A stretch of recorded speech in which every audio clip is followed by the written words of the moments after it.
Facebook. Après tu donnes un nom. Je voulais seulement savoir si l'image il est bien là. Si c'est que tu m'as promis les songes à toi, tu tires de l'invisible vers le visible. Je crois en ta parole. Tu n'es même pas obligé de parler deux fois. Une seule fois suffit. Une seule fois suffit. Peu importe la situation. Yes. Peu importe les circonstances. Tu m'as dit, je serai avec toi. Je ne t'abandonnerai point. Je ne te délaisserai point. Je serai avec toi. Tu dis, Vous voyez l'image, il est comment? j'ai été guéri. Tu dis, il y aura dans ton pays aucune femme stérile, c'est qu'il y a peu m'importe la science. C'est que tu dis est vrai. Tout ce que tu dis est vrai. Est-ce que l'image il est bien mariée? Les cieux, l'éternité. Regardez l'image si elle est bien s'il vous plaît. En toi, celui qui a créé tout par sa parole. Alléluia. Alléluia. Je saisis ta parole dans ma vie, Seigneur. Je saisis ta parole dans ma vie. Alléluia. Tout ce que tu dis est vrai. Alléluia. Alléluia. Alléluia. Je sais. C'est bon? Après ces chansons, on va commencer notre prédication comme d'habitude. On partage pour amener encore les gens à écouter la parole de Dieu.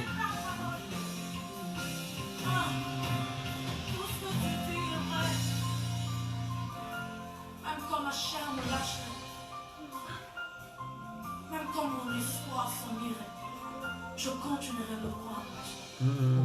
Alpha, Oméga. Ta parole est ma force. Ta parole me nourrit. Ta parole est la force qui me fait lever le matin. Même quand rien ne va, quand je pense à ta parole, j'ai la force de me relever. Oui, oui, je sais que le chemin ne sera pas facile. Je sais que je pleurerai, mais je serai là. Tu es mon espérance. Tu es ma force. Alléluia. Alléluia. Alléluia. Alléluia. Alléluia. Tu es avec moi. Allez, Vincent. Pardon. Publicité. Vous partagez.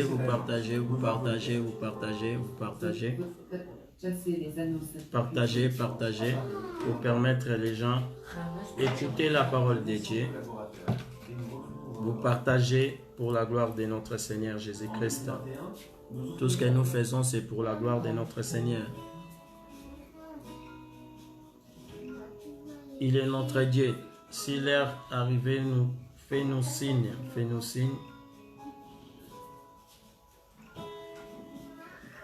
On est en train de partager. Si toi aussi,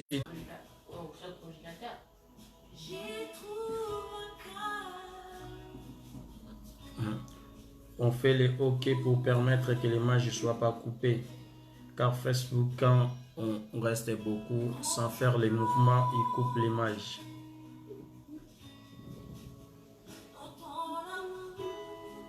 On a encore l'air. D'habitude, on commence à 19h juste heure de Paris. Partout là où nous sommes, on peut partager l'image pour la gloire de notre Seigneur Jésus-Christ. Tout ce que nous faisons, c'est pour sa gloire. On vient de travail, là on va faire le travail de Dieu. Toi aussi fais la même. Partagez, tu es en train d'évangéliser pour la gloire de notre Seigneur. On a un thème qu'on va parler aujourd'hui, c'est très important pour notre vie.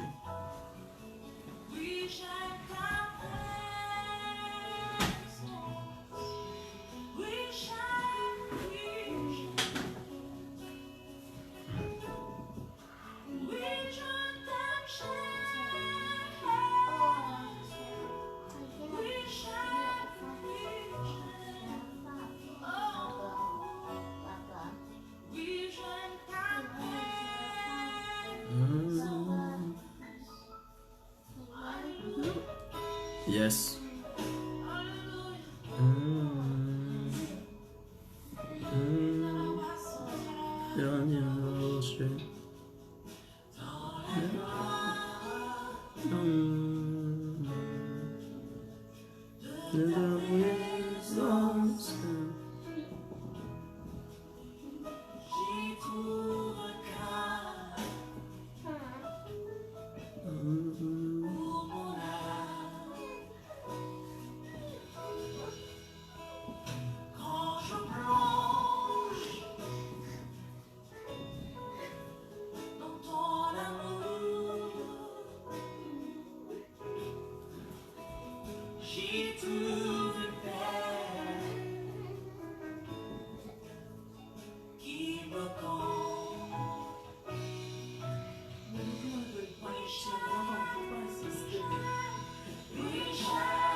Yes.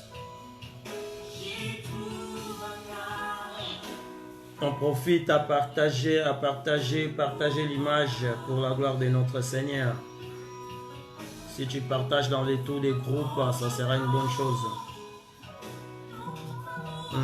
Ça sera une bonne chose.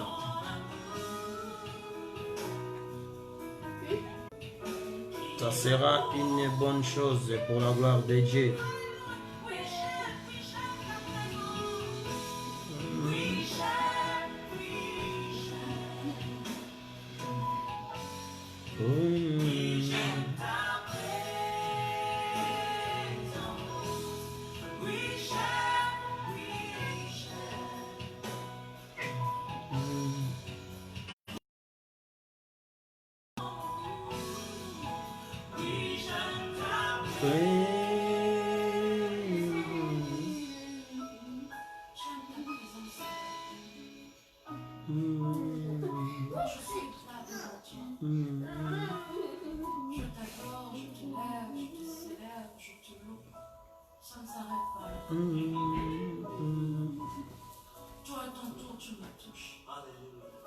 Dans 6 minutes, on commence. Tu me changes, tu me transformes. Je deviens de plus en plus comme toi. Mes défauts tombent. Je commence à voir ta nature, Seigneur. Je deviens de plus en plus comme toi. Mes faiblesses tombent. Dans ta présence, tu me touches. Que Dieu bénisse tout le monde qui vient nous rejoindre. Notre sœur Laurinda Elisabeth, Sébastien, il vient nous rejoindre. Que Dieu te bénisse, ma sœur. On partage pour amener les gens à écouter la parole de Dieu. On va nourrir notre spiritualité, on va nourrir notre esprit, car Dieu, il est merveilleux. Il est en train de nous protéger, tandis qu'il y a beaucoup de gens, plus que toi et moi, ils sont hospitalisés. Là, on est en train de parler. Si tu regardes la télé, tu vas voir le nombre de personnes qui sont malades et des personnes qui ont perdu leur vie. Nous ne sommes pas très importants plus que eux. Nous, on a une grâce. Dieu t'a permis encore d'être en vie, car il y a des choses qu'il va faire avec toi. Il a encore des projets de réaliser avec toi. C'est pour cela, laisse écoute toujours la parole de Dieu, fais des travaux de Dieu, car le travail de Dieu, ça va nous amener la bénédiction. Parce que la Bible nous dit, vous servirez votre Dieu et lui, il bénira votre pain, il bénira votre lot. C'est à lui qui va bénir notre pain, il va bénir notre lot, quand nous servirons notre Dieu. C'est pour cela que je t'invite à servir Dieu. Servir Dieu, toi partage seulement. Dieu nous a donné grâce de prêcher la bonne nouvelle et toi fais l'évangélisation à partager pour amener les gens à écouter la parole de Dieu. Car le royaume de Dieu s'approche. Aujourd'hui, on a un thème qu'on va parler aujourd'hui. Il est un thème très important, notre thème d'aujourd'hui, c'est crise spirituelle. C'est un thème vraiment assez identifiant, ça va nous aider beaucoup. C'est pour cela que je voudrais que tu sois présent. Tu sois présent avec nous. Que Dieu soit loué pour la présence. Et bonjour, bonjour ma sœur. Bonjour, merci. Et shalom à tous les peuples de Dieu partout dans le monde. Nous, on va commencer dans 3 minutes qu'on commence notre prédication. Nous t'invitons d'être là présent. Commence avec nous jusqu'à la fin. Tu ne seras pas déçu, tu seras béni de la gloire de Dieu. Car Dieu, il est toujours derrière sa parole. Et Dieu accompagne toujours sa parole. Et ce qu'on va faire, on va parler de la part de Dieu. On a un thème qu'on va parler ensemble.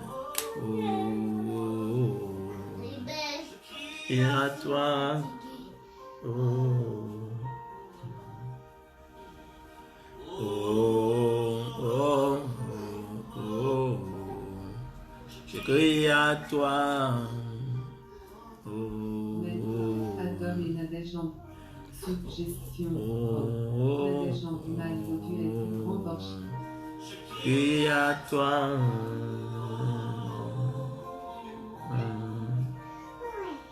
Oh, oh, oh, oh. Je crie à toi.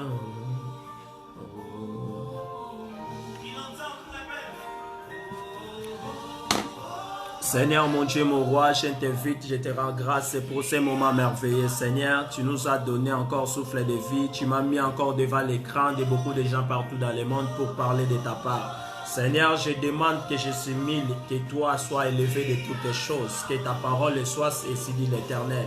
Tu m'utilises comme instrument, comme tu as utilisé beaucoup de serviteurs dans ce monde, à cause de ta gloire, Jésus. C'est toi qui vas régner dans cet lieu. Nous demandons dans le nom puissant du Seigneur Jésus, que Seigneur manifeste ta puissance. Merci Seigneur Jésus-Christ. Amen. On va diminuer notre volume, on va le mettre en pause, notre sœur Nadège. Parce que la Bible dit toutes choses passera, mais que la parole de Dieu ne passera jamais. C'est pour cela que je t'invite à prendre ta Bible aussi, parce qu'on va manger. Là, nous tous, on va rentrer sur la table pour manger. Et je vous souhaite bon appétit à tout le monde, parce que ça, on va nourrir notre âme. Je me présente devant vous. Je m'appelle votre humble serviteur, frère Guilherme Banza. Je suis serviteur de Dieu, établi par Jésus-Christ lui-même, comme l'apôtre Paul le disait. Il est serviteur de Dieu par Jésus-Christ lui-même. Je suis devant vos écrans pour vous parler de la part de Christ, car nous croyons en Jésus-Christ. C'est lui qui est notre sauveur, c'est lui qui est notre Dieu. Je vous invite aussi, on a 1 heure de prédication. Dans cette 1 heure, pourquoi? Parce que d'habitude, on a d'autres gens qui sont partout dans le monde, ils vont nous suivre dans les réseaux sociaux, dans YouTube aussi, qu'on met les prédications. Par rapport à des mégas dans d'autres endroits, ils ont besoin des petits cours, mais ça permet que tout le monde regarde nos prédications. Et toi, de ton côté, je t'invite à partager des prédications pour permettre d'autres personnes aussi de nous suivre. On a encore quelque chose de vous dire. Tu rentres dans ton YouTube, tu regardes pour s'abonner dans notre chaîne YouTube, tes frères Guilherme Banza. Je suis habillé dans un costume en bleu.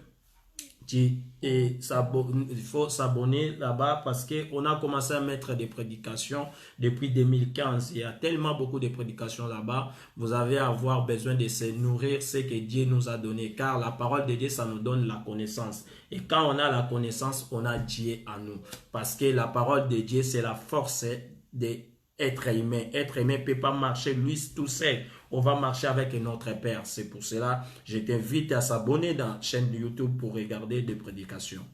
Notre thème d'aujourd'hui, pour ne perdre pas le temps, c'est la crise spirituelle. J'avais titulé cet thème par rapport à la situation actuelle. Vous voyez, situation où tozo les kanango dans moment où il y a situation très compliquée dans le monde. Mais nous, les enfants de Dieu, les justes, quand on a une situation, ça nous mène à réfléchir, à savoir comment on est arrivé là. Aujourd'hui, le monde il vit à une crise. Et la crise que le monde il est en train de traverser, c'est la crise sanitaire. On a une crise sanitaire qui frappe le monde entier. Et dans cette crise sanitaire, personne ne nous a donné déjà la réponse comment on est arrivé là. On se pose les questions. Le jour au jour, les méthodes changent. Avant, c'était on va mettre des masques dans les lieux publics. Après, on va mettre des masques même dans la rue. C'est-à-dire l'homme il commence à se cacher même sa respiration. Il ne peut pas respirer, à prendre l'oxygène. Parce que l'homme a peur de la mort. L'homme a peur parce que le virus est là. À cause du virus, tu vas commencer à s'arrêter même sur l'oxygène de respirer pendant toute la journée. Dans seul endroit qu'on peut enlever les masques quand on est dans notre maison, comme on est là. C'est-à-dire si on est dehors, tu n'as pas envie de rester dehors parce que tu ne vas pas respirer en paix. Moi, je viens de travail, j'ai passé toute la journée avec cette masque et ça fait mal à la tête. Je vous assure, ça fait mal à la tête. Si on est arrivé là, il y a une situation qui a déclenché cela. C'est-à-dire la maladie a déclenché pourquoi? C'est pour cela que je voudrais aujourd'hui regarder dans des écritures. C'est pour cela que j'ai donné les thèmes, la crise spirituelle. Premièrement, je vais vous donner un verset qu'on va lire ensemble. Ce n'est pas le verset qu'on va partager dans notre thème, mais c'est que le Saint-Esprit nous a mis. Pour savoir, quand on est dans une situation, Dieu attend quoi? Attend que les justes regardent déjà les erreurs. Dès que les justes à comprendre là où il y a des erreurs, il y a quelque chose que Dieu attend de nous. Dieu attend qu'on demande pardon. Dieu attend qu'on s'humilie devant sa face. Dieu attend qu'on retourne dans sa maison. Parce que Dieu il peut frapper aussi le monde pour mettre des choses à ordre. Dieu peut frapper aussi le monde pour mettre chacun à sa place. On ne dit pas que Seigneur Jésus, il ne peut pas nous punir car nous sommes à la grâce. Oui, on est dans le temps de la grâce. Mais Dieu peut mettre aussi ordre quand il y a des ordres. C'est pour cela, je vais donner d'abord verset des Chroniques, chapitre 7. Des Chroniques, chapitre 7. Que Dieu nous aide qu'on trouve des versets rapides pour ne perdre pas le temps. Celui qui est plus rapide que les autres, il peut écrire des Chroniques. Voilà.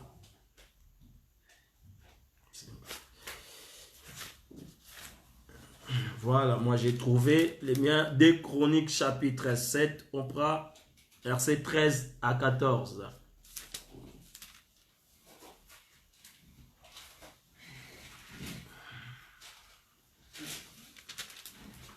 « 13 à 14. Je lis au nom de Jésus. La Bible dit, « Quand je fermerai les ciels et qu'il n'y aura point de pluie, quand j'ordonnerai aux sauterelles de consommer les pays, c'est Dieu il est en train de parler. Quand j'enverrai la peste parmi mon peuple, si mon peuple qui invoque mon nom, s'humilie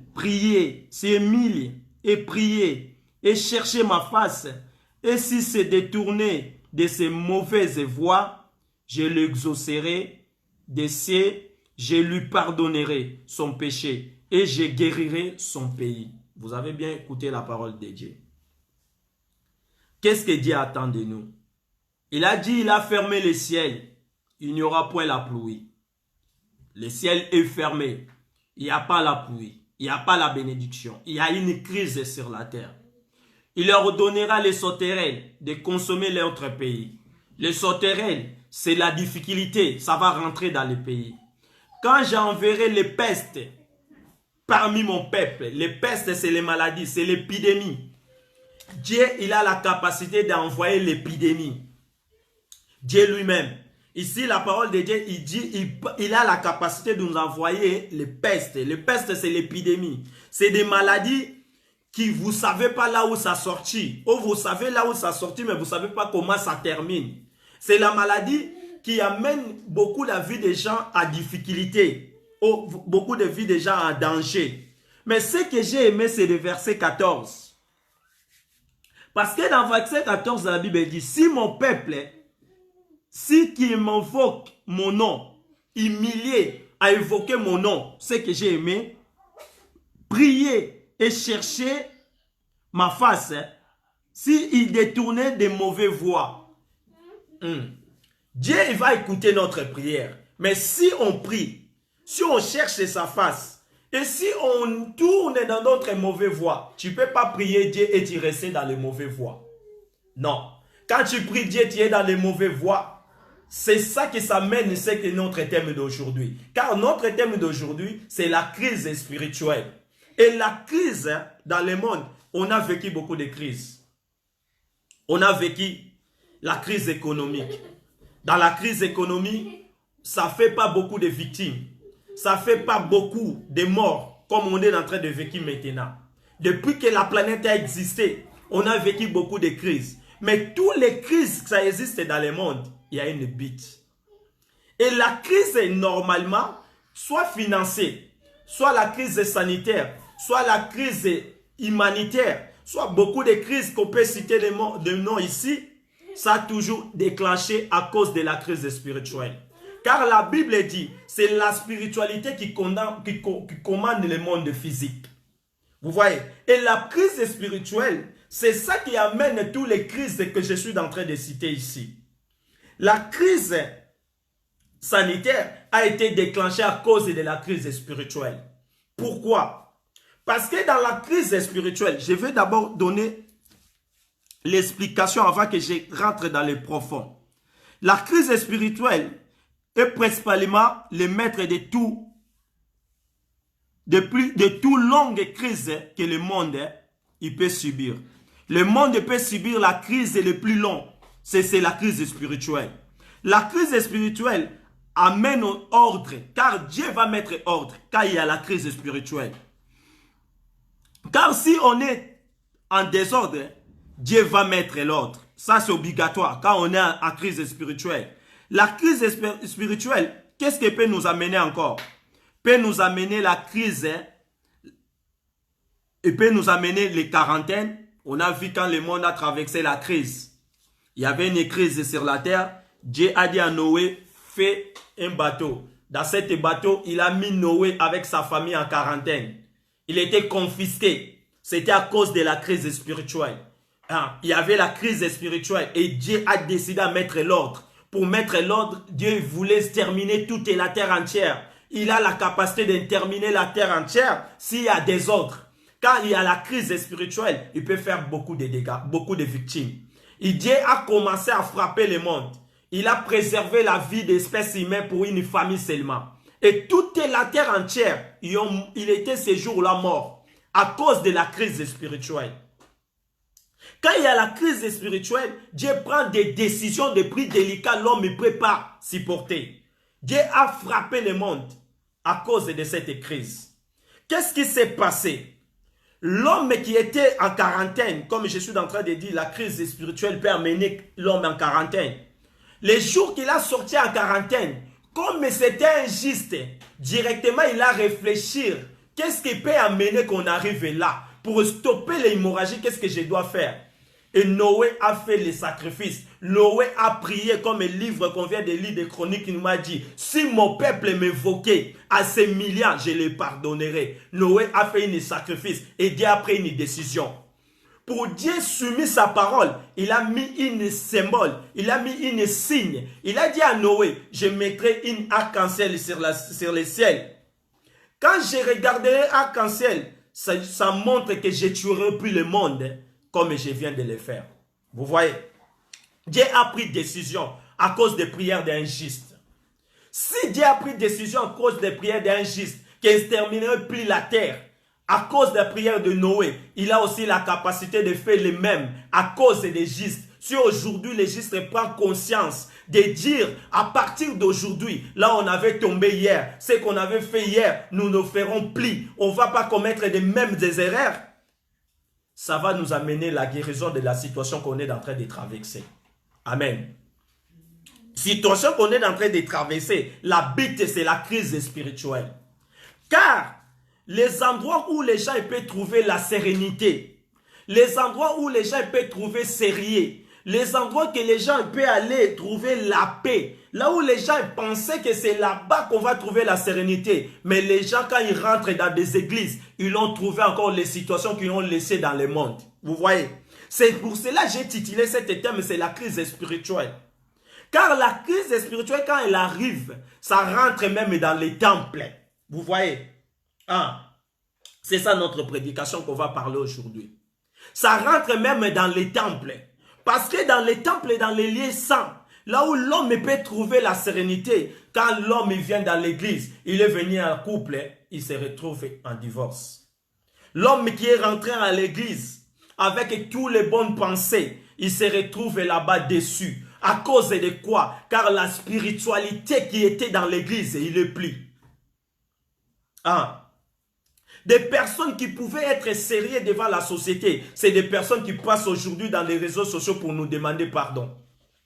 Des personnes que nous pouvons croire, il était des serviteurs de Dieu qui servaient Dieu avec toute sérénité. Nous pensons qu'il était vraiment des vrais sacrificateurs, que nous passons dans notre vie. C'est eux qui marchent avec Dieu. Aujourd'hui, il vient demander pardon à la population. Vous voyez des choses pareilles.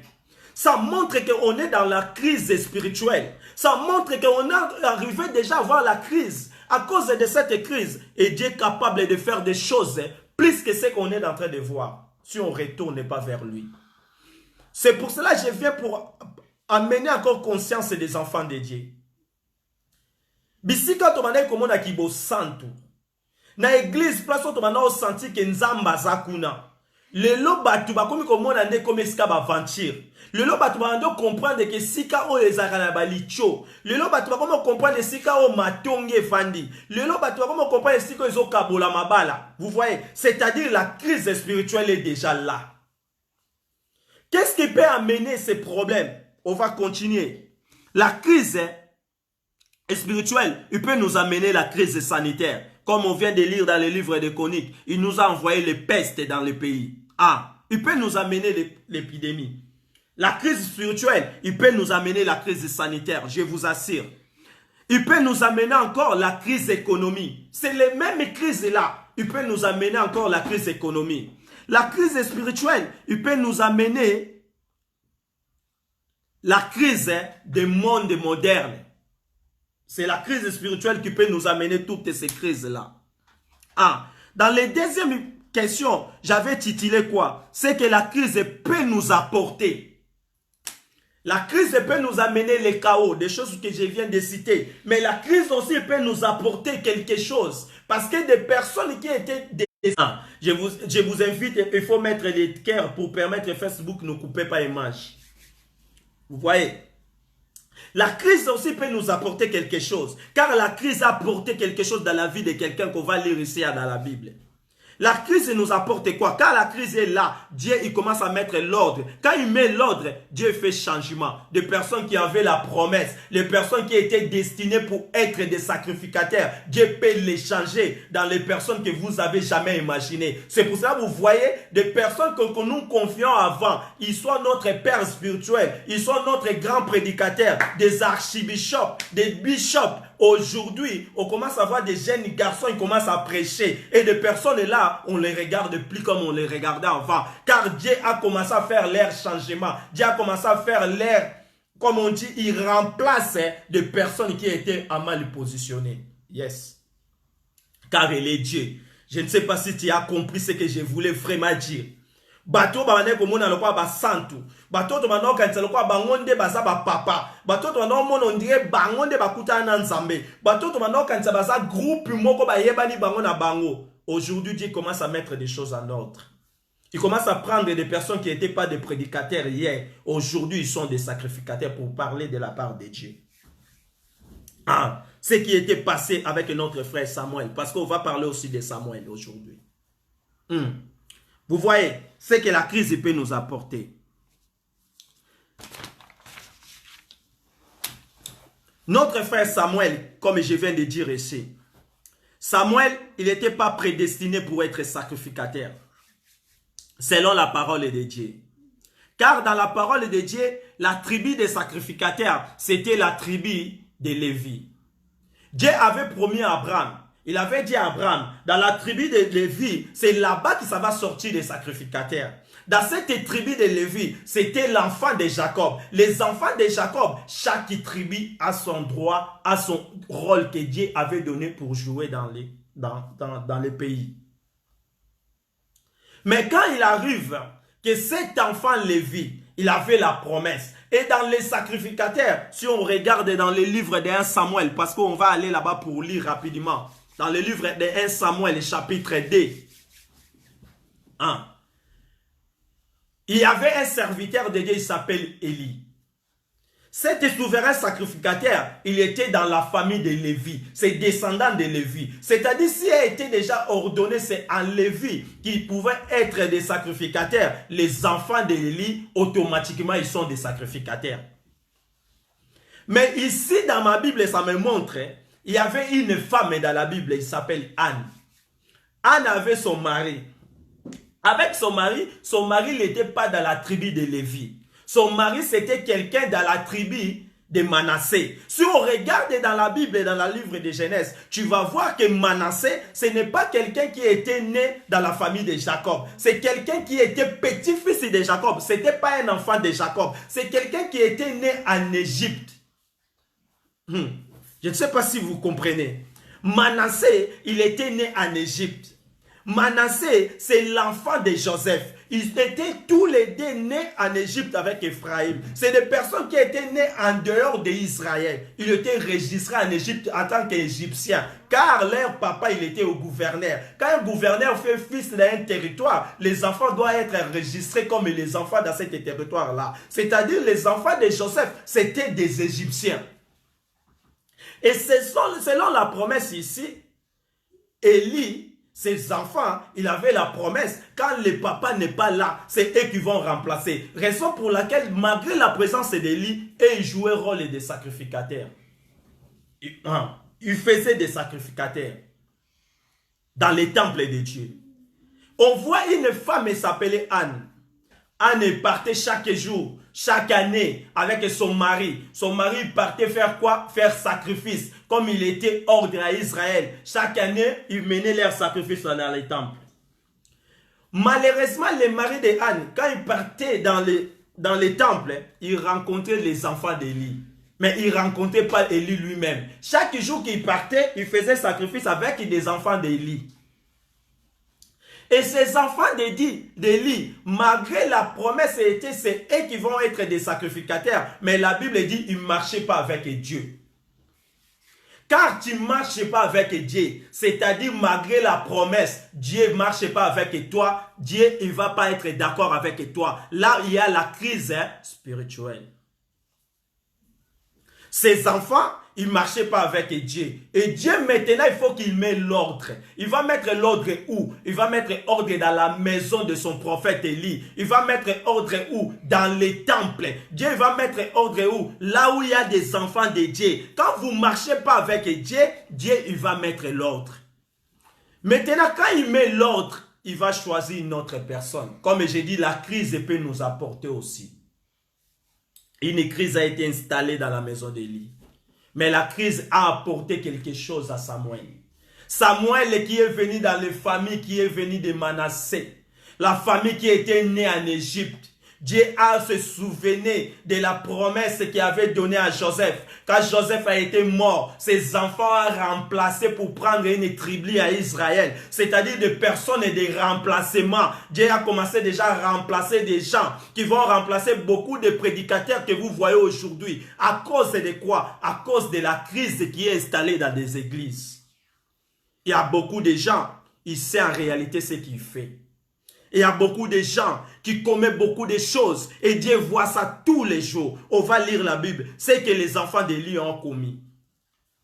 Mais je voudrais prendre le livre de Samuel. On commence d'abord ce qui est passé avec Anne. Si aujourd'hui on ne finit pas, ce n'est pas problème. On va finir dimanche prochain. Mais le plus important, que nous comprenions les Écritures et nous comprenons la parole de Dieu. Car Dieu veut nous parler.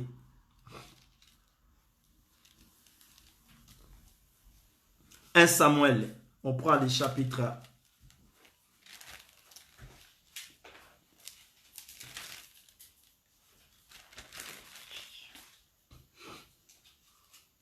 Dans 1 Samuel, j'ai lu au nom de Jésus. Il avait deux femmes dont l'une s'appelait Anne et l'autre Pénina. Et Pénina avait les enfants, mais Anne n'avait point.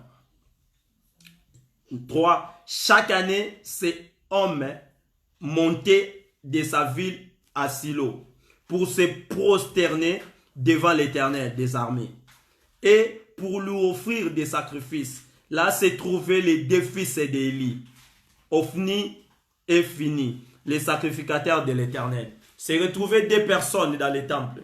Les deux personnes, c'était les enfants d'Élie, comme je viens de dire ici. Les enfants d'Élie, je suis dans le livre de 1 Samuel, chapitre 1, verset 1. Là, je viens de lire 3. Les enfants, là, des enfants, Ophni et Fini, c'était des sacrificateurs de l'Éternel. La Bible a précisé, ils sont des sacrificateurs de l'Éternel, comme je viens de dire. Parce que selon la destination, dans cette famille-là qui va sortir les sacrificateurs. C'est pour cela qu'il est né directement, automatiquement, les sacrificateurs de l'Éternel. Mais le jour où Elkana offrait son sacrifice, Elkana c'est le mari d'Anne, il donna des pensions à Pénina, sa femme. Il donne aussi à Pénina ce qu'il va offrir à Dieu. Et à tous les fils et toutes les filles qui avaient avec elle. Elkana avait les enfants avec Pénina. Mais elle n'avait pas des enfants avec Anne. Il donnait parce qu'ils vont faire sacrifice. Mais il donnait à Anne une portion double. À Anne, il y avait double. Car il aimait beaucoup Anne. Que l'Éternel avait rendu stérile. Lui aimait beaucoup Anne. Mais l'Éternel a rendu stérile Anne. Vous voyez, à des moments, les choses, ça ne passe pas comme nous voulons. À des moments, les choses, ça ne passe pas. Car la volonté de Dieu qui s'accomplit dans notre vie. Dieu, il savait pourquoi il avait rendu Anne stérile. Parce que Dieu, il savait quelque chose, il avait de prolonger. Quelque chose qui était en projet, qui ça va se passer avec Anne. Nous avons aussi des situations pareilles. Il y a des moments que les choses, ça ne marche pas. Je vais assurer quelqu'un qui va nous regarder aujourd'hui. Dieu a son projet. Laisse le projet de Dieu. Laisse le plan de Dieu se mettre en place. Le projet de Dieu, ça ne va pas s'échapper. Le projet de Dieu s'accomplira toujours dans notre vie. Anne était stérile. En 6, sa rivale lui prodiguait les mortifications pour la porter à sérité de ce que l'Éternel avait rendu stérile. C'est-à-dire la rivale, pour lui prenait Anne comme objet. Comme il ne faisait pas des enfants, chaque fois, il parlait mal. Pénina peut manquer de toi chaque jour dans ta vie. La seule chose, ici dans la Bible, on ne parle pas d'un enfant de Pénina. Ici, on est en train de parler de l'enfant de quelqu'un qui était stérile. Les enfants que Pénina a donnés dans le monde, il était différent que les enfants qu'Anne a donnés. Anne a donné un enfant qui a laissé l'histoire que nous parlons aujourd'hui. C'est pour cela dans la vie, des personnes qui peuvent se moquer de toi car aujourd'hui tu n'as rien. Ce n'est pas un problème. Aujourd'hui, laisse-les se moquer de toi. La seule chose que je vais te dire à la personne qui a l'habitude de moquer des autres, ce n'est pas toi qui as créé les hommes sur la terre. C'est lui qui a créé les hommes sur la terre. Lui-même a ses projets par les hommes qu'il a créés. Avant que Dieu a créé l'homme, Dieu a arrangé déjà l'atmosphère là où l'homme va vivre. Dieu a proposé déjà ce que l'homme va colter sur la terre. Dieu a arrangé jardin d'Éden pour Adam. C'est la même façon que Dieu a arrangé jardin d'Éden pour toi et moi. La seule chose, quand Adam a été tombé dans le péché, c'est le jour que Adam avait compris qu'il a été ni. C'est le jour que Adam avait enlevé l'habit de grâce que Dieu avait couvré dans son corps. C'est pour cela, Adam, quand il avait commis les péchés s'est installé dans sa vie. Et Adam, il veut savoir maintenant que je suis né. C'est pour cela que je te dis, toi qui me suis, c'est la seule chose qui est en train de mettre complication dans ta vie. Car tu es né. Tu viens de découvrir ta nudité. Tu découvres ta nudité comment? Tu découvres ta nudité à cause des péchés. Car le péché qui fait comprendre à Adam qu'il était né. En réalité, depuis qu'Adam qui était dans le jardin d'Éden, il était couvert par la grâce de Dieu. Quand on a le péché, la grâce de Dieu quitte de nous, c'est là où on commence à trouver des complications. Il est en train de moquer de toi. Il est en train de dire n'importe quoi. Mais son enfant, c'est que lui, là aujourd'hui, les hommes ne vont pas se rappeler de ça. Mais c'est que toi, tu vas avoir, les hommes vont rappeler de ça. Car l'enfant de Anne, il était spécial que des enfants de Pénine. En verset 7. Et toutes les années, il était ainsi chaque fois qu'Anne montait à la maison de l'Éternel. Pénine la mortifiant de la même manière. Alors elle pleurait et ne mangeait point. Toute l'année, la Bible déclare, toute l'année, tu as quelqu'un à ton côté, ton rival, qui te manque de toi. Quand vous partez dans la maison de l'Éternel, Pénine a fait quoi pour avoir des enfants que Anne ne faisait pas? Raison pour laquelle ils ont fait les mêmes maris. C'est-à-dire les maris qui donnaient les enfants à Pénine, ils pouvaient donner aussi des enfants à Anne. Mais Dieu lui-même qui l'a rendu stérile. On est dans les mêmes pays. Qu'est-ce que toi tu as fait que moi j'ai jamais fait? Pourquoi tu te manques de moi? Parce que j'ai rien aujourd'hui. On est ici sur la terre, nous tous. Toi, tu ne vis pas dans l'espace. Nous vivons, nous tous, sur la terre. C'est Dieu qui t'a fait grâce aujourd'hui. Laisse les gens respirer quand même. Ce n'est pas comme toi, tu as aujourd'hui, les gens ne peuvent pas respirer. Ce n'est pas comme toi, tu trouves la facilité aujourd'hui, tu vas se manquer des enfants de Dieu. Car les enfants de Dieu, il n'y a rien aujourd'hui. Non. Lui, il s'est manqué de Anne. En réalité, il était sans raison.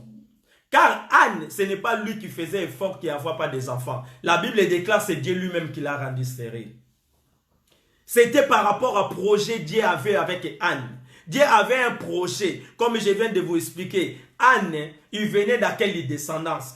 Son mari, il venait de quelle descendance? Leur descendance, ce n'était pas descendance qui était destinée pour soi des sacrificateurs. Mais Dieu voulait établir une sacrificateur qui ne venait pas dans cette descendance. Et cet sacrificateur, il s'appelait Samuel. Pour Samuel, il devait être établi dans la maison de Dieu, il fallait qu'il y ait la crise.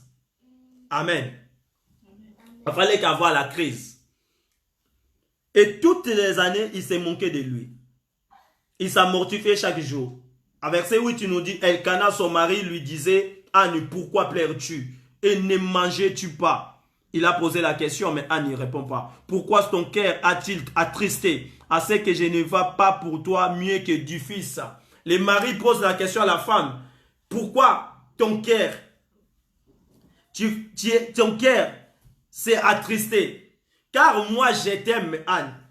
Est-ce que moi, j'ai besoin des enfants? En réalité, l'homme n'a pas besoin parce qu'il avait déjà des enfants avec Pénine.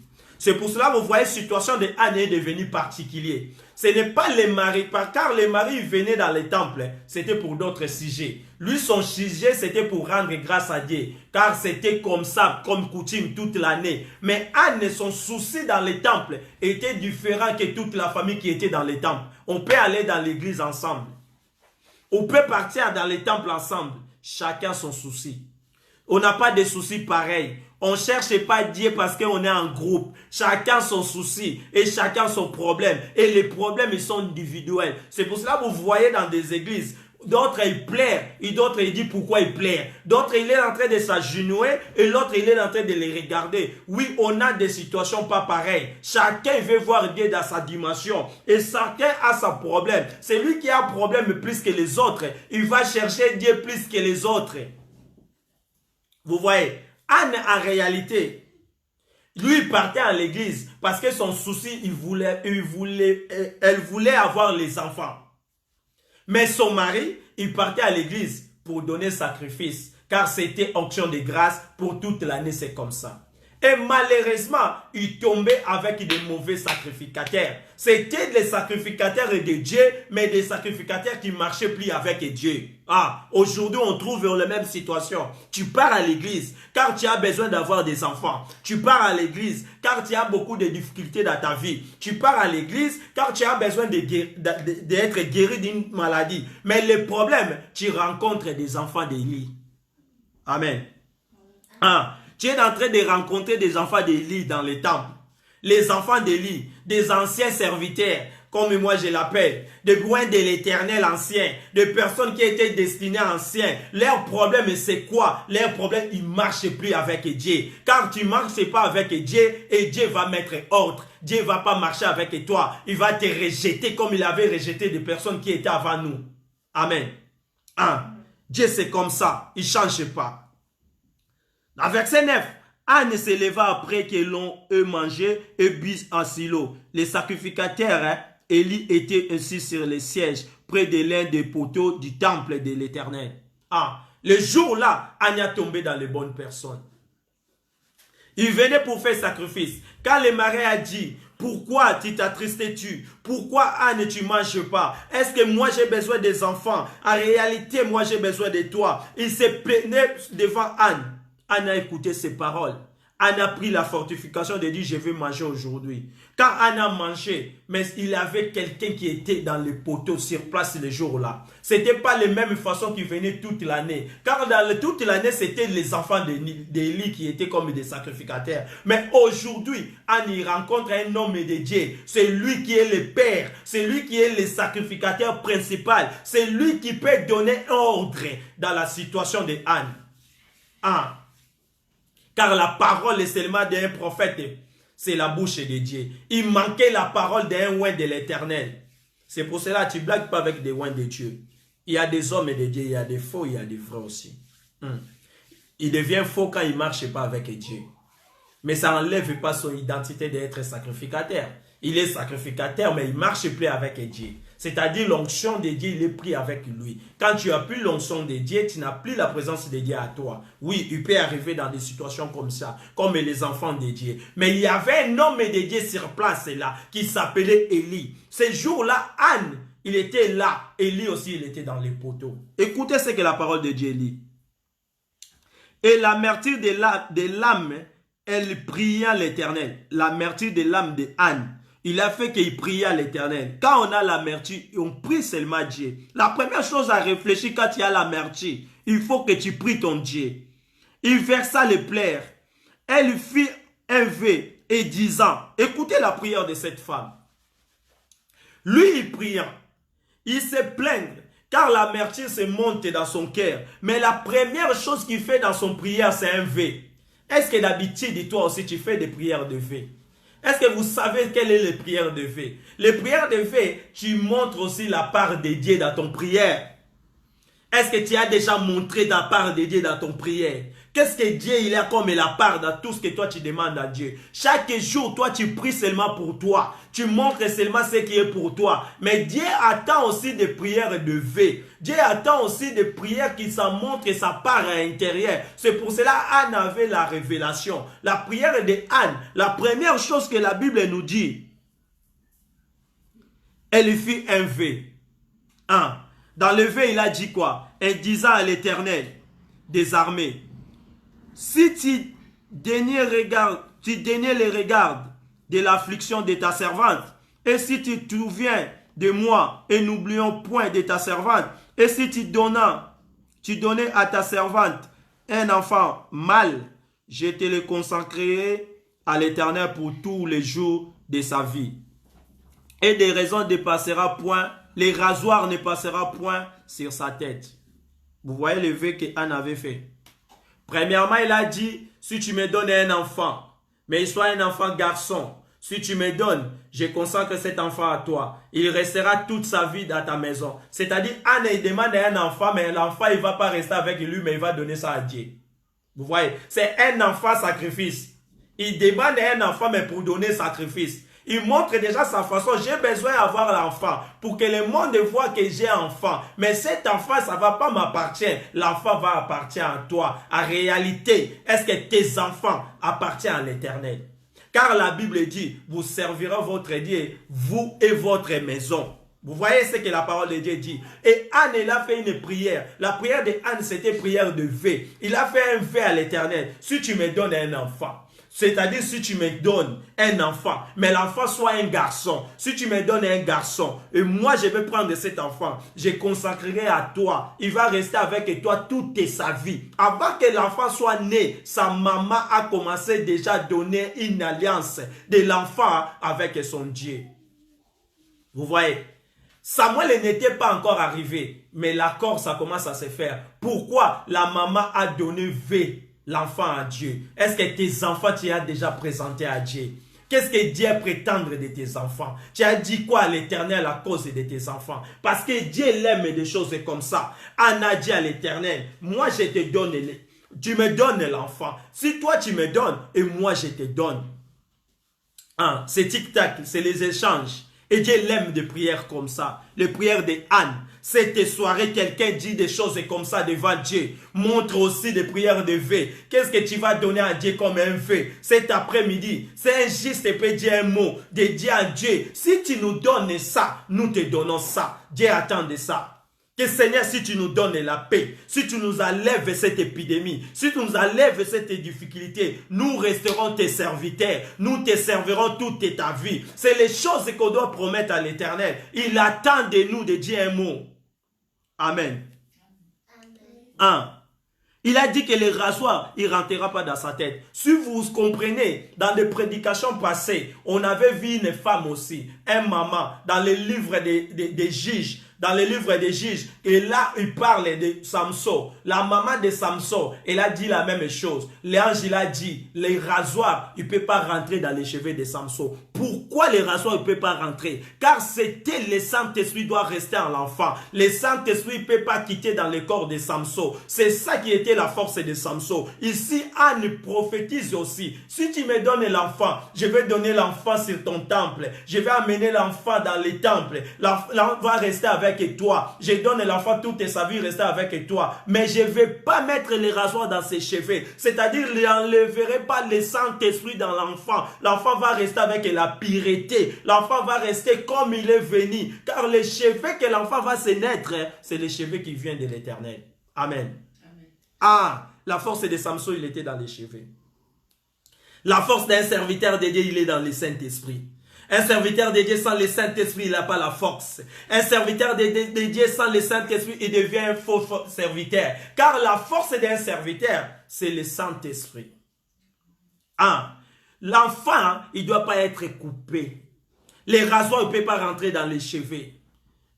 C'est la même chose que nous parlons. En 12, il a dit, comme elle est restée longtemps à prier devant l'Éternel et observa sa bouche, Anne parlait dans son cœur et ne faisait que remuer les lèvres, mais on n'entendait point sa voix. Elle y pensait qu'elle était ivre. Les serviteurs de Dieu qui étaient dans les temples, les sels, il a pensé que Anne, il était ivre.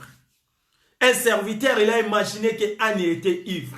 Tandis que Anne n'était pas ivre. Anne avait amertume dans son cœur. Un enfant de Dieu, quand la situation, ça ne marchait pas. Quand nous regardons situation, ça ne marche pas. La première chose à faire, il faut commencer à prier notre Dieu. Depuis que le monde commence à traverser des situations qu'on est en train de voir, ça fait déjà quasiment 9 mois. Ça a commencé depuis le mois de décembre qu'on a écouté ça. Et jusque là, la situation, ça change d'étape. On vient de seconde, de troisième, un gond. Donc, on ne sait pas au juste qu'est-ce qui s'est passé en réalité. Pourquoi on va vivre comme ça? Qu'est-ce que les enfants de Dieu sont en train de faire? Est-ce qu'il y a des enfants de Dieu qui sont en train d'imaginer comment on peut faire pour terminer cette situation? Car les spiritualités qui commandent le monde physique, si les enfants de Dieu prennent décision aujourd'hui, cette maladie va se disparaître. La même façon qu'il est arrivé, et la même façon qu'il va se disparaître. Car la Bible dit dans les livres de Lévitique, il y a un temps pour toutes choses. Il y a un temps de pleurer, il y a un temps de la joie. C'est là toutes choses, il y a un commencement, il y a la fin. C'est lui qui n'a pas commencement, il n'y a pas la fin. Et il s'appelle Alpha Oméga, c'est l'Éternel notre Dieu. Il s'appelle Jésus-Christ de Nazareth. Si nous avons besoin de la paix, il y a un nom. Qu'est-ce que je vous présente aujourd'hui? Il s'appelle Jésus-Christ de Nazareth. Tu veux trouver la paix dans ta vie, marcher avec Dieu. Amen. Ah, marcher avec Dieu. Notre sœur Anne, il commence à parler, les mots ça sort pas dans sa bouche. Et le serviteur de Dieu pensait qu'il a pris du vin. Et regardez ce qu'il a dit. La Bible dit, Élie l'a dit, et il lui dit, jusqu'à quand, je suis à 14, verset 14, jusqu'à quand seras-tu dans les livresses? Fais passer ton vin. Si c'était toi et moi je suis dans les situations, dans un nyo quoi, bongo mosai nanzamba sanga langwe masanga, lingalo robambula. Anne a retenu la bénédiction na cause aussi il y a douceur. C'est pour cela la Bible dit, c'est lui qui s'humilie et c'est lui qui sera enlevé. L'humiliation précieuse de la gloire. La gloire est de Dieu, ça se prend dans l'humiliation. Tu comprends? Quelqu'un qui s'humilie, c'est quelqu'un qui sait se baisser. C'est là où Dieu va te mettre au-dessus de tout le monde. Anne a répondu, serviteur de Dieu, ce n'est pas la façon qu'Élie avait dit. Élie a pensé, c'est-à-dire Élie qui a constaté. Mais ce n'était pas en réalité ce qu'Anne avait de traverser. Élie a dit, depuis quand tu vas rester toujours dans ce monde d'ivresse, d'être toujours ivre? Mais Anne a répondu, non mon Seigneur, je suis une femme qui souffre à son cœur et je n'ai bu ni vin ni boisson enivrante, mais j'ai répandu mon âme devant de l'Éternel. Regardez la réponse de cette femme. Ne prends pas les servantes pour une femme pervertie, car c'est l'excès de ma douleur et de mon chagrin qui m'a fait parler jusqu'à présent. Ah, pourquoi toi tu arrêtes quand tu as la douleur? Pourquoi toi tu arrêtes quand tu as des chagrins? Pourquoi nous arrêtons quand nous avons la difficulté? Pourquoi le monde a arrêté de prier Dieu? Quand nous avons les difficultés là en face, nous avons la situation en face. Beaucoup de personnes qui n'ont pas la révélation, ils sont des premières personnes même à nous demander, toi maintenant tu commences à prêcher, toi maintenant tu es venu prédicateur. Beaucoup de gens ils commencent à prier parce qu'ils ont peur des coronavirus, ils ont peur de la mort. Oui. L'être humain, quand il se trouve en difficulté, c'est là où il cherche son supérieur. On est en train de chercher notre supérieur car nous connaissons que nous venons de Dieu. Et la solution, il vient de Dieu. Tous les enfants de Dieu, ils doivent commencer à prier l'Éternel pour cette situation. Il va commencer à être notre sujet de prière parce que cette situation doit terminer. On ne peut pas continuer à vivre comme ça. On ne peut pas accepter cette situation, rester comme ça. On va adopter pas les enfants. On commence à imaginer comment ils vont aller à l'école. On commence à imaginer comment ils vont vivre. Tu sens un mot de tête. Tu commences à avoir des mauvaises pensées. Non, on ne peut pas continuer comme ça. On doit prendre des décisions. Les décisions, ça dépend de nous. C'est nous qu'on a la vie. C'est nous aussi on a la mort. Car la Bible nous donnait la force. Il avait donné un clé à Pierre. Il a dit à Pierre, c'est que tu fermeras sur la terre et c'est qu'il fermera sur les ciels. Il faut commencer à prononcer maintenant. On va commencer à faire des prières, des déclarations. On va commencer à anéantir cet pouvoir. Cette maladie, il doit finir. Cette crise sanitaire, il doit finir. Parce que la crise sanitaire a été déclenchée à cause de la crise spirituelle. C'est-à-dire, si nous réparons la crise spirituelle, on range notre spiritualité, la crise sanitaire va partir. La crise sanitaire va disparaître. Dans le livre des Chroniques, il nous a dit, j'ai envoyé le peste, mais je guérirai mes serviteurs, je guérirai mes enfants, je guérirai les pays. S'il fait quoi? S'il priait, s'il s'humiliait, s'il demande pardon, c'est le même Dieu que je suis en train de vous prêcher. Le Dieu de Anne. Anne a parlé pour la douleur et les chagrins. 17, Élie reprit la parole et dit, va en paix. Et que le Dieu d'Israël exauce la prière que tu lui as adressée. Prophète de Dieu, il n'a même pas coûté ce que Anne avait. Mais la douceur de Anne a poussé loin de l'Éternel et dit à Anne, va en paix. Va en paix. Mais en paix avec quoi? Il a rappelé Dieu d'Israël. Quand il parle de Dieu d'Israël, il parle de Dieu de Jacob. Quand nous parlons de Dieu de Jacob, nous parlons de Dieu de Jésus-Christ. Quand nous parlons de Dieu de Jésus-Christ, nous parlons de notre Dieu aujourd'hui. C'est le même Dieu. Il a rappelé, il a dit, le Dieu d'Israël, exauce ta prière. Et Dieu avait une promesse avec Israël. Dieu avait dit à Jacob, vous servirez votre Dieu. Moi, je bénirai votre pain. Moi, je bénirai votre eau. Dans votre pays, il n'y aura pas une femme stérile. Ça, c'est la parole de Dieu qui avait dit à Jacob.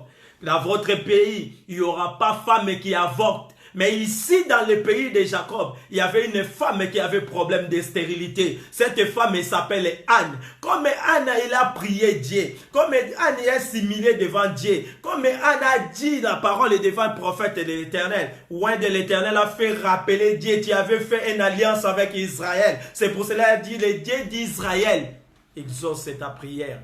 Amen.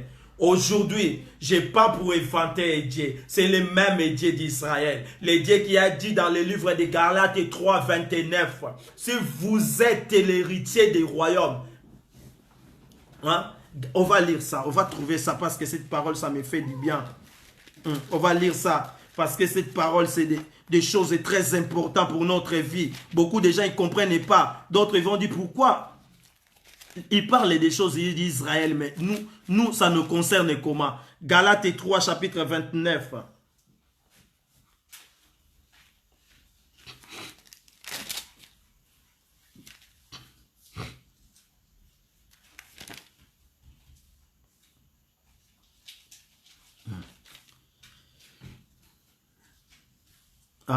La Bible dit, Galates 3, chapitre 29.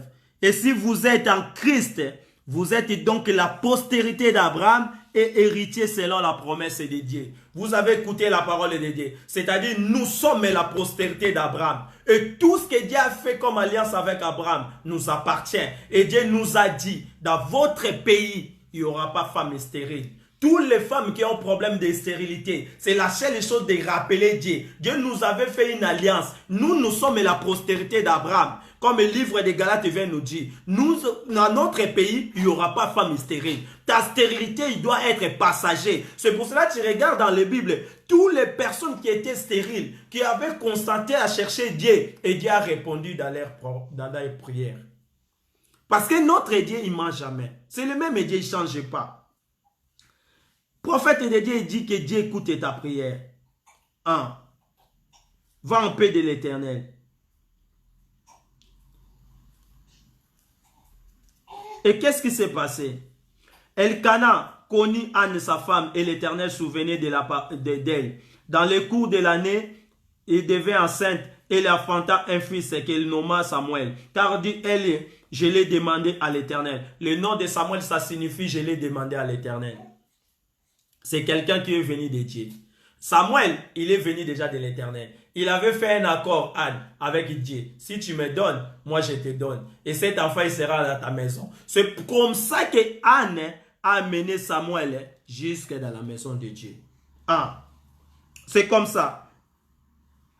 Quand ils ont parti avec son mari Elkana pour offrir les sacrifices comme il faisait chaque année, et pour accomplir son vœu, mais Anne ne montant point, elle dit à son mari, lorsque l'enfant sera sèvre, c'est-à-dire quand l'enfant va l'été dans l'été, je te le mènerai afin qu'il soit présenté devant l'Éternel, il qui restera pour toujours. Elkana, son mari, lui dit, fais ce qui te semblait bon, attends de la voix sèvre, veillez seulement que l'Éternel accomplira sa parole. Vous voyez, Anne, la seule chose qu'il pouvait faire dans la vie de Samuel, de veiller que l'Éternel s'accomplira sa parole. Et nous avons le même devoir. On doit veiller dans la vie de nos enfants. On va veiller dans notre vie que la parole de Dieu s'accomplit en nous. Car Dieu a une parole qui nous a envoyée. Mais cette parole, avant de s'accomplir dans notre vie, on doit se veiller. On doit veiller. Tu veilles que la parole de Dieu s'accomplisse dans ta vie. Tu veilles que la parole de Dieu s'accomplisse dans la vie de tes enfants. Tu veilles que la parole de Dieu s'accomplisse dans la vie de ton mari. Tu veilles que la parole de Dieu s'accomplisse dans la vie de nos frères et sœurs dans nos familles. Tu veilles que la parole de Dieu s'accomplisse dans notre vie. On doit veiller. Elkana a dit à Anne, fais que la parole de Dieu s'accomplit dans la vie de l'enfant. Et Anne a fait la même chose. Il a pris farine, il a pris 3 taureaux et autre vin, il l'amènera dans la maison de l'Éternel à Silo. L'enfant était encore tout jeune. Vous voyez cette maman? Une maman qui a fait l'enfant, il amène l'enfant chez les prophètes. Il amène l'enfant jusqu'à la maison des prophètes. Tu peux continuer jusqu'à 30. Quand il a amené l'enfant, il était tout jeune.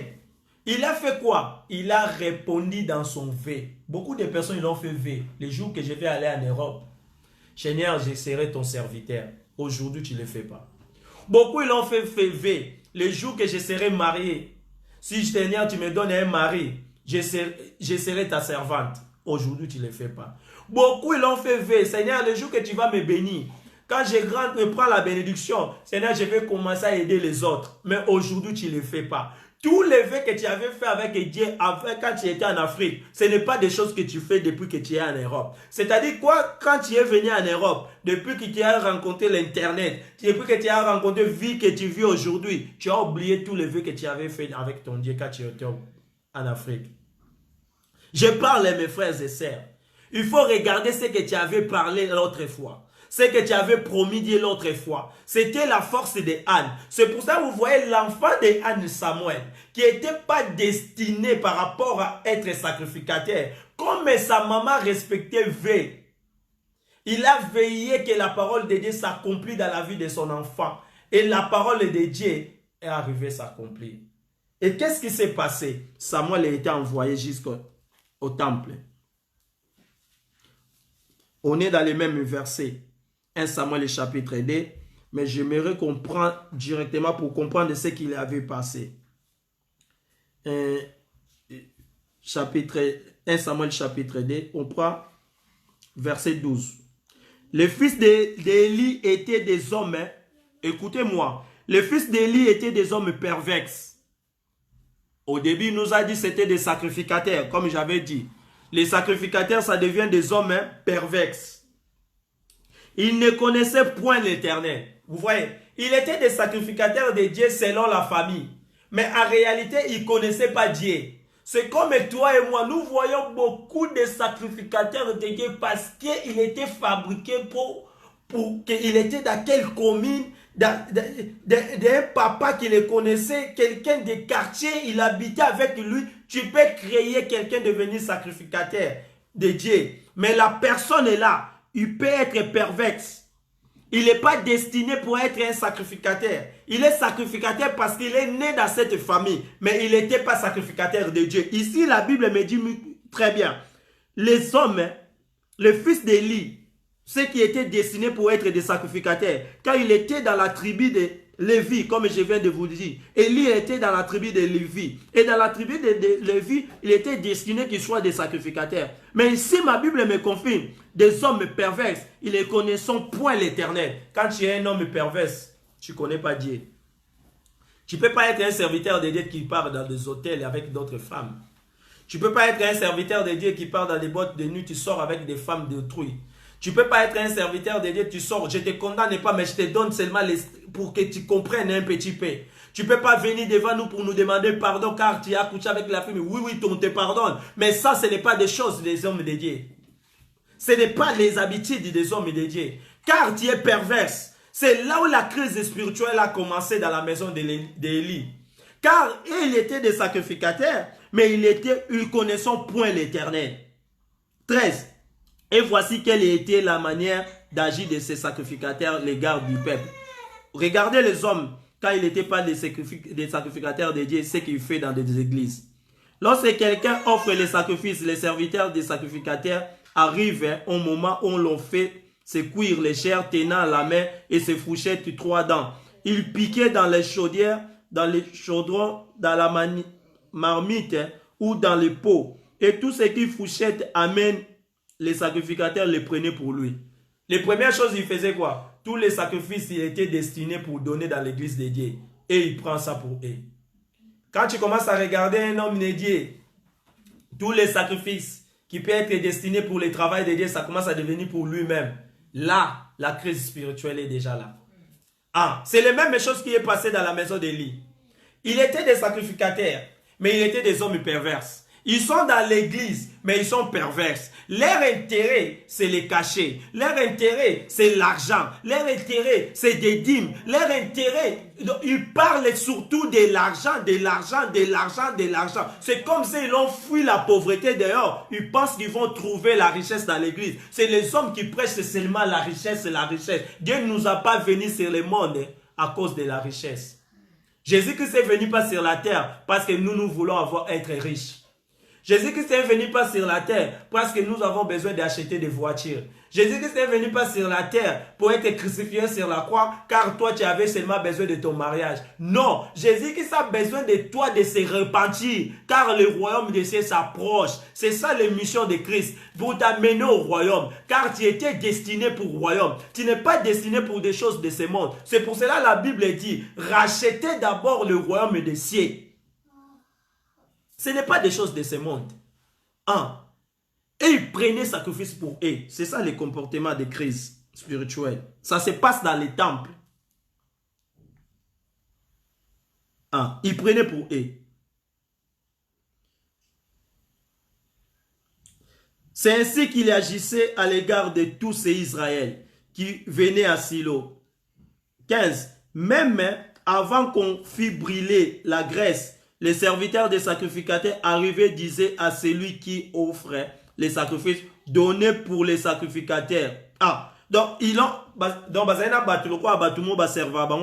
avant, pesa mabonza, alors, il faut pesa na dit ma pasteur. Maman va pesi kolega papa. Papa va pesi kolega maman. Donc, comme moi j'ai concours, comment moi batala kuna bango mo. Pour yo oya na ngo pesa. Mais si on t'a vie, il y a bateau qui travailler na vie ya muto travailler et car il est tellement monene. Ça montre que ce que vous faites ce n'est pas de Dieu. Des choses de Dieu, ça va être séparé, équitable. La Bible dit si tu as des choses, tu vas donner un à l'autre. Mais toi en réalité, tu as d'autres voitures dans des garages. Ma voiture est tonda. Attends la voiture moi comme tala bandimina e ba otamba makolo. Bato ba accompagnateur ne vit ba vivre. Et ça tellement car tellement différent. Si le travail, c'est le travail des royaumes, pourquoi toi tu veux des richesses des royaumes, ça devient de toi, les autres non? Si Dieu t'a béni, il t'a béni avec des gens qui sont tout autour de toi. C'est comme ça la parole de Dieu. Ici, ces gens-là, il y avait quelques personnes qui disaient tout ce que tu dois donner au sacrificateur. De la chair et à rôti, il ne recevra de toi point de chair cuite, de ces chairs cruelles de vie. Donc, il y a maintenant, on va me souvenir à moi, Mickey, on va me ça. Pour Nzambe o nyo faisait madame ya récupéraka musala Nzambe banda projet banda ba otonga église si la até église si la até nini parce que mambo nyo so bachaka église o ezo ke lepo ke na musala Nzambe ya récupéraka ça on ba projet na ye mais o église va attendre que malembe obra ya libela donc eza kwa neti musala ne do sa ngoti yeso ya okutango vous regardez les heures des serviteurs, c'est que la Bible m'explique des enfants d'Élie. Non, tu donneras maintenant, sinon je prends à la force. Donc, ils ont dit, sur l'opacité, bah, au bout de l'eau, on a ma casse. Bah, serviteur en Zambie.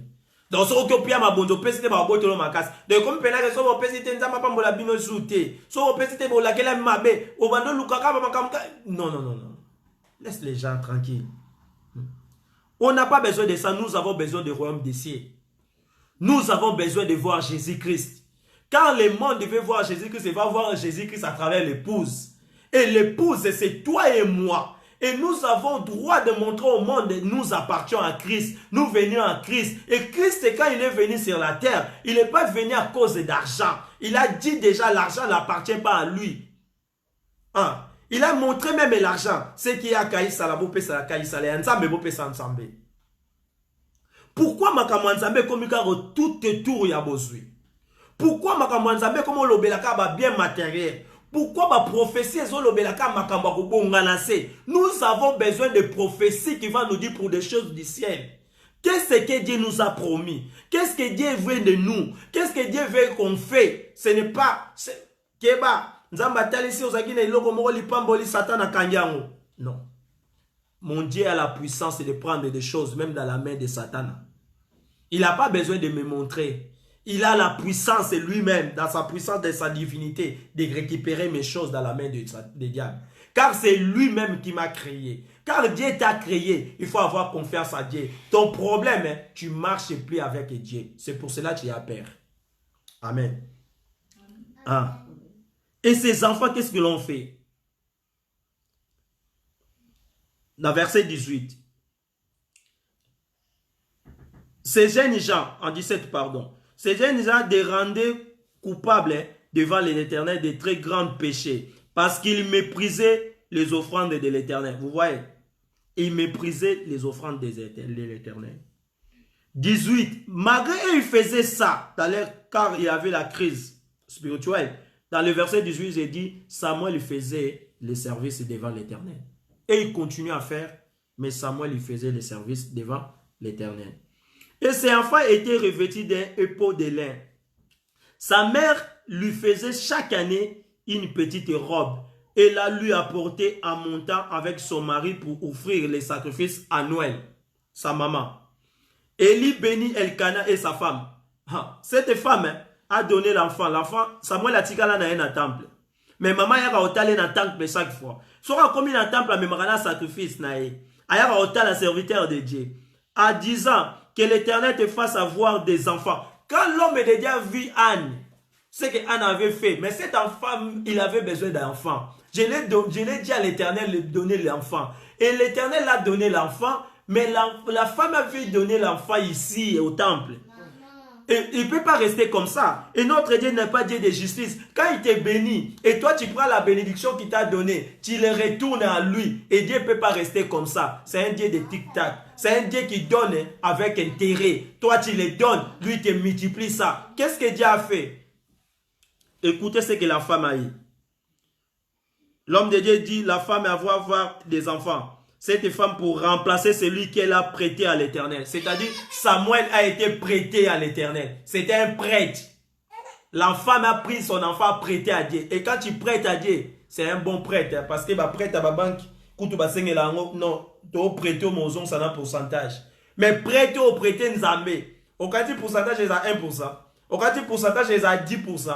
Pourcentage, il y a 1000. Écoutez la parole de Dieu, comment il dit ici. L'Éternel, c'est lui qu'elle a prêté à l'Éternel. Et il les retournera chez eux.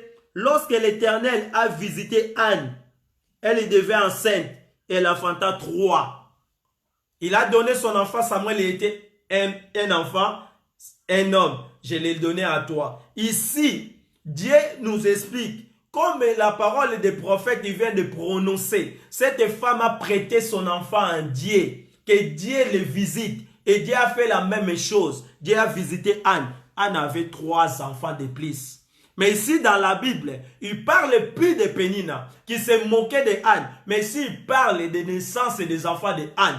Oh, la bénédiction que Dieu va donner à quelqu'un cette soirée, il sera cité partout dans le monde. Et le monde, ils vont témoigner à cause de la bénédiction. Ce que Dieu fait dans notre vie, il doit être témoigné. Quand les gens ils vont voir la différence. Anne a marqué la différence. La différence de Anne, c'était quoi?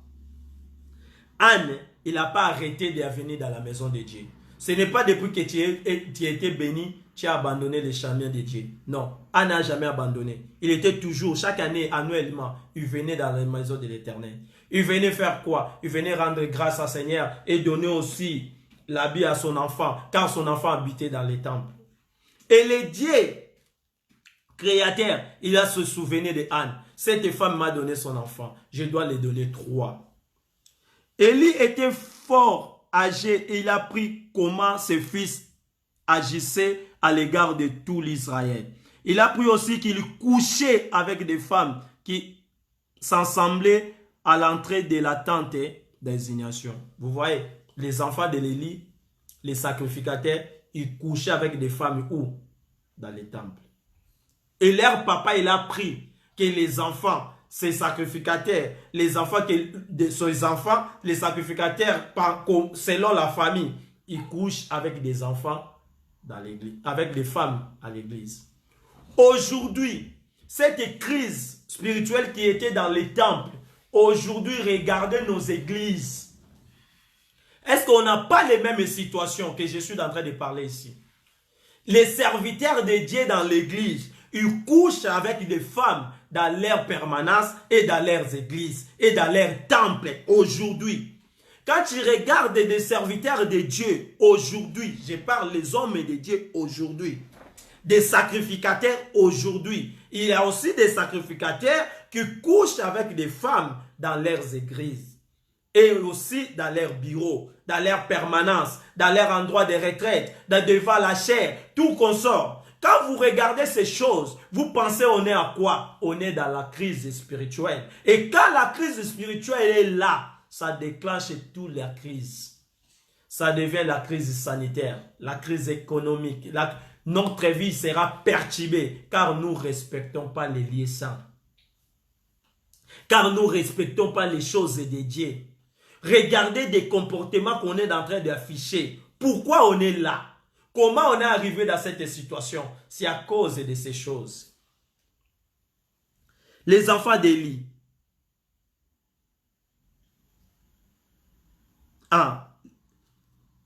Élie, il a appris que ses enfants, ils couchent avec des femmes ou dans l'assemblée. Entrée de la tente de désignation. 23. Il leur dit, pourquoi faites-vous telle chose? Car j'apprends de tous les peuples vos mauvaises actions. Il a appris de tous les peuples les mauvaises actions de ses enfants. Non, mes enfants, ce que j'attends de dire n'est pas bon. Vous faites pécher le peuple de l'Éternel. C'est que les serviteurs de Dieu, il est en train de faire aujourd'hui dans des églises. Vous êtes en train de faire pécher les enfants de Dieu. Il y a beaucoup des enfants de Dieu devenus des incrédules à cause des choses qu'ils sont en train de pratiquer dans des églises. C'est des lieux saints. C'est des lieux que les hommes peuvent trouver la paix là-bas. Car la paix, il y a un nom. La paix, il s'appelle Jésus. Dans nos églises, nous citons le nom de Jésus. Mais les enfants de Dieu ne trouvent pas la paix. Pourquoi? Car nous ne marchons pas bien. Nous ne voulons pas marcher selon la parole de Dieu. C'est ce qui était passé l'autre fois. C'est que ça va dépasser aujourd'hui. Car nous venons voir des choses pareilles. Ça passe dans nos églises. On a la crise spirituelle. Et quand il y a la crise spirituelle, Dieu va mettre l'ordre. Personne ne va échapper. Dieu va mettre l'ordre. Il n'est pas Dieu de désordre. Car j'apprends de tous les peuples les mauvaises actions. Non, mes enfants, c'est que j'attends. Dieu n'est pas bon. Vous faites pécher devant le peuple. À 25. Si un homme pêche contre un autre homme, écoutez ce qu'il dit. Si un homme pêche contre un autre homme, Dieu le jugera. Mais s'il pêche contre l'Éternel, qui intercédera? Vous voyez? Si nous péchons entre hommes, Dieu peut te juger. Mais quand nous péchons avec Dieu lui-même, dans les lieux saints, vous pratiquez des choses pareilles, qui il va intercéder pour toi? Vous voyez des choses qui est en train de passer dans notre vie. C'est pour cela qu'on est arrivé dans des situations pareilles. Car nous ne marchons pas bien. Nous faisons des choses que nous manquons même quelqu'un pour intercéder pour toi. Parce que tu commets les péchés avec le Saint-Esprit. Tu commets les péchés avec les spiritualités. Tu commets les péchés avec Dieu lui-même. Vous regardez ce qu'il est en train de dire ici. Qui intercédera pour lui? Et ils n'écouteront point la voix de l'Éternel, de leur Père. Car l'Éternel voulait le faire mourir. Là on parle. Si tu n'écoutes pas, pourquoi? Car l'Éternel veut le faire mourir. Ça c'est la parole de Dieu. L'Éternel veut le faire mourir. Il n'écoutera pas la voix de leur père. Car l'Éternel veut la faire mourir. L'Éternel veut la faire mourir. Dieu, il va nous la faire mourir. Car nous n'écouterons pas sa voix. C'est pour cela que tu dois écouter la voix de Dieu. Quand Dieu parle, tu dois obéir à sa parole. Tu vas faire la même chose. Tu ne vas pas commencer à commettre les mêmes péchés qu'on est en train de citer ici. C'est des choses qui sont en train de passer dans nos églises. À cause de ces choses, ça déclenche d'autres crises que le monde il est en train de traverser. C'est pour cela que je suis en train de parler à cause de la crise spirituelle. On doit d'abord réparer les spiritualités pour faire chasser tous les mauvaises choses que le monde il est en train de traverser. Car c'est le juste qui peut stopper l'hémorragie. Un juste, il y a la prière d'un juste à sauver l'humanité. Noé a sauvé l'humanité. Toi et moi, on peut sauver la terre entière. C'est à cause d'être à la justice de Dieu. Marcher selon la parole de Dieu. Notre prière, il y a l'efficacité de changer cette situation. Notre prière, il prend sens si l'église commence à se repentir. Amen.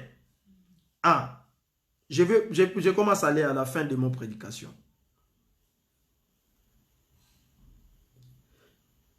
Ah, 26. Le jeune Samuel continue à grandir. Il était agréable à l'Éternel et aux hommes. Vous voyez, quand il faisait ces choses, le jeune Samuel, il continue à grandir. Il était agréable. Car pour devenir agréable, la Bible dit, pour devenir agréable devant l'Éternel, tu dois d'abord laisser de mauvaises choses. Tu dois marcher selon la parole de Dieu. Et là, tu deviens agréable. Comme Dieu avait dit à Satan, tu as vu mon serviteur Job. Lui, il est agréable dans mon yeux. Car Job obéit ma parole, il marche selon la parole. Quand tu marches selon la parole, c'est là où tu viens agréable. Amen. Si tu veux être agréable devant Dieu, il faut que tu marches selon la parole de Dieu. Un homme de Dieu vint auprès d'Élie. Ah, là, la synthèse, ça descend. Et lui dit, ainsi parle l'Éternel. Ne me suis-je pas révélé à la maison de ton père lorsqu'il était en Égypte dans la maison de Pharaon? Il commence à les rappeler ce qui était passé. Quand il était en Égypte dans la maison de Pharaon, Dieu avait promis. Je l'ai choisi parmi toutes les tribus. J'étais choisi parmi toutes les tribus d'Israël pour être à mon service dans les sacerdoces, pour monter mon autel, pour brûler les parfums, pour porter les faudons devant moi. Et j'ai donné à la maison de ton père tous les sacrifices consumés par le feu et offerts par les enfants d'Israël. Pourquoi foulez-vous aux pieds mes sacrifices et mes offrandes que j'ai ordonné de faire dans ma demeure? Et d'où vient que tu honorais tes fils plus que moi? Car le papa avait écouté ce qu'il avait dit. Le papa n'a pas dit aux enfants, à partir d'aujourd'hui, vous exercez plus le travail de Dieu car vous avez commis beaucoup d'erreurs. Le papa a parlé, mais il a laissé les enfants. Et Dieu, qu'est-ce qu'il doit faire? Il va mettre ordre. Il a sanctionné un serviteur. Ici, il commence à sanctionner un prophète. Le prophète Élie, un sacrificateur de Dieu. C'est lui qui avait encadré Samuel. Le Samuel que nous parlons prophète a été encadré pour cet papa. Et le papa prit une sanction. Et cette sanction, c'était à cause de ses enfants. Regardez-nous beaucoup des hommes et de Dieu. Ce qui peut venir dans notre vie quand nous ne marchons pas selon la parole de Dieu, c'est les sanctions. Dieu peut sanctionner. Dieu, que je suis en train de vous prêcher, il peut nous sanctionner. Dieu peut sanctionner le monde entier à cause de notre conduite. D'où vient que tu honores les fils plus que moi, afin de vous agresser des prémices de toutes les offrandes d'Israël, mon peuple? C'est pourquoi voici ce que dit l'Éternel, le Dieu d'Israël. J'avais déclaré que ta maison et la maison de ton père marchera devant moi à perpétuer. Et maintenant, dit l'Éternel, loin de moi, car honorer celui qui m'honorait. Mais ceux qui me méprisent seront aussi méprisés. Vous avez bien écouté ces messages. Ils méprisent celui qui les méprise. Si le monde entier, nous méprisons l'Éternel, il va nous mépriser. Regardez nos comportements. Regardez nos églises. Je ne venu pas ici pour te flatter, mais je suis venu pour te dire la parole de Dieu. Car la parole de Dieu, c'est comme un couteau. Il le coupe à ton côté, il le coupe aussi dans mon côté. Nous écoutons cette parole. Regardez-nous, examinons-nous nous-mêmes. Ce qu'on est en train de faire. Si on est déjà dans les crises, c'est pour cela qu'on a une sanction. À cause de cette sanction, c'est pour mettre des choses à ordre. Car Dieu a mis les sanctions dans la maison d'Élie. C'était pour mettre des choses à ordre. Il a établi Samuel comme sacrificateur dans la maison d'Élie. Mais Samuel, il n'était pas dans la famille d'Élie. Samuel n'était pas destiné. Samuel est venu dans une autre famille. La famille qui est venue de l'Égypte. Une naissance de l'Égypte. Mais ils ont pris la place d'être sacrificateur à Israël. Et Samuel est devenu prophète à Israël. À cause de la promesse, à cause des faits de prière entre sa maman et Dieu. Samuel, il a été offert. La maman a offert l'enfant. L'enfant a grandi selon la parole de Dieu. Et Dieu a pris cet enfant pour remplacer une famille. Dieu a la capacité de changer tous les serviteurs que vous voyez aujourd'hui. Qu'il est en train de faire beaucoup de choses dans des églises. Qui fait beaucoup des enfants de Dieu pécher à cause de leur comportement. Et de les changer avec une nouvelle génération. Amen. Dieu peut prendre des personnes que vous avez jamais imaginées. Il va les utiliser aussi puissamment. Car il est Dieu. Il veut montrer aux gens que tout le monde l'appartient. Il veut montrer aux gens qu'il a aussi des personnes qui sont en réserve. C'est pour cela Samuel, il était la réserve de Dieu. Personne ne connaissait Samuel. Personne ne savait que la famille de Samuel aussi peut devenir des sacrificateurs. Personne ne savait que Samuel peut devenir prophète. Mais dans le plan de Dieu, il savait déjà quelqu'un qui doit remplacer des enfants d'Élie. Quelqu'un qui va remplacer la maison d'Élie. Il s'appelait Samuel, l'enfant de Anne. Voici le temps arrivé, je trancherai ton bras et les bras de la maison de ton père, excusez-moi, à sorte qu'il n'y aura plus de veillards dans ta maison. Tu verras un adversaire dans ma demeure, tandis que Israël sera comblé de biens par l'Éternel. Il n'y aura plus jamais de veillards dans ta maison. La parole est de Dieu. Dieu a dit, il n'y aura plus veillard dans ta maison. Regardez la situation qu'on est en train de traverser, parce que là où je suis déjà à la fin. Une maladie, ça sort, et maladie, ça tue beaucoup de qui? Il tue les veillards. Maladie est sortie, une épidémie vient, mais il tue beaucoup les veillards. Ici, la parole est dit, il n'y aura pas de veillard dans ta maison. Il n'y aura pas de veillard dans ton pays. Car tu as fait quoi? Car il a commis une erreur. Car il a fait le péché. Car il a marché selon pas la parole de Dieu. Car il a commis le péché que c'est que je viens d'identifier ici. La crise spirituelle. Avant que Dieu établisse Samuel dans sa maison comme prophète, Dieu a sanctionné Élie. Dans la famille d'Élie, il n'y aura plus de veillard.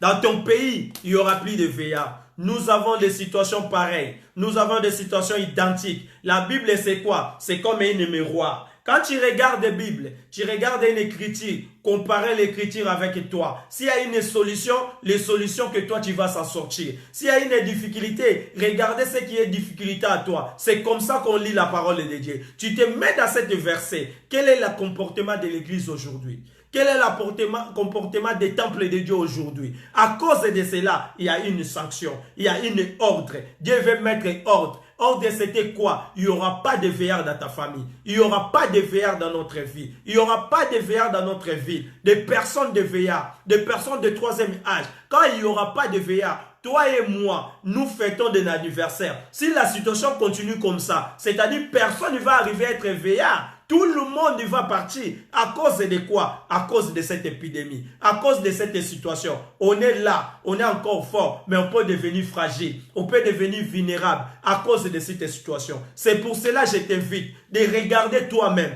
On doit demander pardon. On va dire pardon à Dieu. Il est prêt à nous pardonner. Il est prêt à marcher encore avec nous. Car il a dit dans le livre des Chroniques, dans le livre des 2 Chroniques chapitre 7, versets 13 et 14, la Bible nous dit clairement, il est là pour écouter notre prière et pour nous pardonner notre pays. Il est à droit de nous écouter, car il nous a promis, tout ce que vous demandez à mon nom, il sera exaucé. Tout ce que vous demandez à mon nom, croyez que vous avez déjà reçu. Aujourd'hui, j'invite tout le monde. On va demander pardon. On va faire une petite prière pour demander seulement pardon à Dieu. Notre prédication, on est à la fin. On prie l'Éternel pour demander pardon.